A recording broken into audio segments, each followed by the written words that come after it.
আজ আমি বাড়িতে বসেই খুব সহজ পদ্ধতিতে মিষ্টি বানানোর একটি রেসিপি শেয়ার করলাম। আমি এখানে 1 লিটার দুধ থেকে এই ছানাটা তৈরি করেছিলাম। আপনারা দোকানের ছানাও ইউজ করতে পারেন বা আপনারা পনিরও ইউজ করতে পারেন। সেক্ষেত্রে পনিরকে আপনাদের মিক্সিতে গ্রেট করে নিতে হবে। এরপর আমার কাছে যে ড্রাই ফ্রুটস ছিল, যেমন কাজু আর কিশমিশ, এই দুটোকে আমি একটু জলে ভিজিয়ে রেখেছি। এক্ষেত্রে আপনারা কিশমিশ আর পেস্তা বাদামও ইউজ করতে পারেন বা আদা কোনো ড্রাই ফ্রুটস ইউজ করলেও হবে।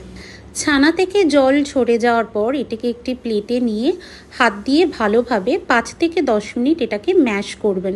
যতটা সুন্দর ম্যাশ করা হবে ততটা সুন্দর এর টেক্সচার আসবে। আমি যেহেতু একটু দানাদার রাখতে চেয়েছিলাম, সেক্ষেত্রে আমি মিক্সিং জারের ব্যবহার করিনি।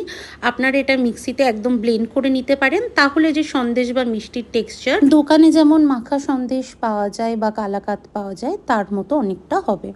ছানাটিকে ভালোভাবে ম্যাশ হয়ে গেলে পাত্রে রেখে দিন কিছুক্ষণের জন্য। এবার একটি কড়াই গরম করে তাতে আমি দেব 1 চামচ মতো ঘি ভালো করে গরম হয়ে গেলে পুরো কড়াইতে ঘিটা একটু মাখিয়ে নেব। এই সময় গ্যাসটা একদম কম আঁচে রাখবেন, আদারওয়াইজ ঘি কিন্তু পুড়ে যেতে পারে। ঘি গরম হয়ে গেলে তাতে প্রথমে একটু কাজু বাদাম আমি হালকা করে ভেজে নেব। আমি এখানে গোটা কাজু বাদাম ইউজ করেছি, আপনারা চাইলে কাজু বাদামকে ছোট ছোটোভাবে টুকরো করেও দিতে পারেন। কাজু বাদামটা একটু গোল্ডেন ভাব চলে এলে তার মধ্যে আমি দিয়ে দেব জলে ভেজানো কিশমিশ এবং কাজু বাদামকে একসাথে আর 1 মিনিট একটু ভেজে নেব। ড্রাই ফ্রুটসগুলো ভাজা হয়ে গেলে আমি দেব 1 কাপ মতো দুধ। এবার খুব কম আঁচে এই দুধটাকে কিছুক্ষণ ভালোভাবে মিশিয়ে হালকা একটু ফুটতে দিতে হবে। দুধটা এবার কিছুটা ফুটে আসার পর আমি এর মধ্যে মেশাবো আগে থেকে গুঁড়ো করে রাখা এলাচ, কারণ এলাচ মেশালে এটার থেকে খুব সুন্দর একটা অ্যারোমা এবং খুব সুন্দর একটা ফ্লেভার দুটোই আসবে। এবার আমি মিক্স করে দিলাম ম্যাশ করে রাখা ছানা। আপনারা পনিরও ইউজ করতে পারেন।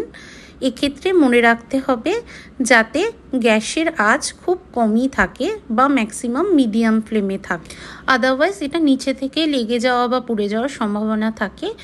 এরপর আমি এখানে 1 কাপ মতো চিনি ব্যবহার করেছি।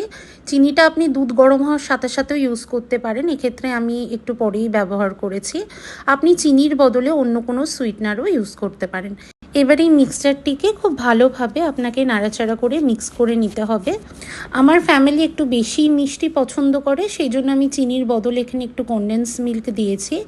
আপনারা যদি মিষ্টির ভাবটা কম রাখতে চান তাহলে আপনারা অল্প পরিমাণ চিনি বা সুইটনার ইউজ করবেন, আর যদি বেশি রাখতে চান তাহলে আমার মতো কনডেন্স মিল্কও ইউজ করতে পারেন। এরপরে এই মিশ্রণটিকে আপনাকে খুব ভালোভাবে নাড়াচাড়া করতে হবে, কারণ এর ভেতরে যে ময়েশ্চারটা রয়েছে সেটা আমরা যতটা সম্ভব ড্রাই করার চেষ্টা করব। কিছুক্ষণ নাড়ানোর পর দেখবেন যে এইটা মিশ্রণটিকে আরও বেশি ঠিক হয়ে আসছে। সেক্ষেত্রে আপনারা এইভাবে গ্যাস কমিয়ে বারবার নাড়িয়ে মিশ্রণটিকে আরও বেশি ঘন করে নেবেন।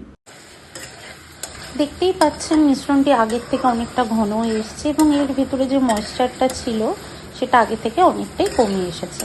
আমি কিন্তু আগেই বলেছি আমি একটু দানাদার রাখতে চেয়েছি, তার জন্য টেক্সচারটা এরকম এসেছে। আপনারা যদি ছানাটিকে মিক্সিং জারে ব্লেন্ড করে নেন সেক্ষেত্রে টেক্সচারটা কিন্তু একদমই আলাদা আসবে। এবার কড়াই থেকে ঢেলে আপনি আপনার পছন্দ মতো কোনো কন্টেনারে এটাকে রাখতে পারেন। আমি এটাকে নর্মাল টেম্পারেচারে রেখেছিলাম 40 মিনিটস মতো ফ্যানের নিচে।